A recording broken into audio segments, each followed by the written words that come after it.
Crucifixion, what it was a form of capital punishment that was invented by the Persians, but it was perfected by the Romans with two specific goals. The goals were to inflict the maximum amount of pain on a person while simultaneously inflicting the maximum amount of shame, humiliation, and degradation. In fact, in the English language, we actually have a word in the English language that comes from the cross. In the English language, we have the term excruciating that comes from two Latin words, excruciatus, that means from or of the cross.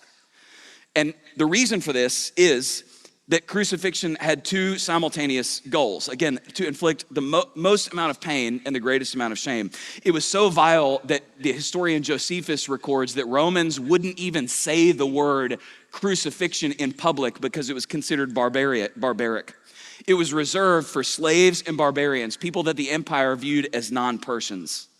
Now, when someone was crucified, their goal was not just to torture you, it was to publicly humiliate you. So when somebody was crucified, they were crucified completely naked, stripped completely naked.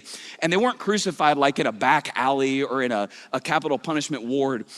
This was done in very, very public places. Sometimes, every now and then, this will happen where an Islamic terrorist cell group, they'll brutally, savagely behead somebody, and then they'll upload it online so that the video goes nasty viral.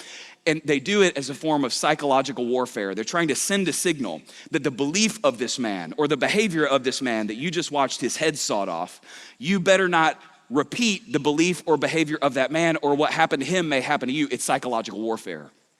The Roman Empire used crucifixion in all its barbarity as a form of psychological warfare to send the same signal.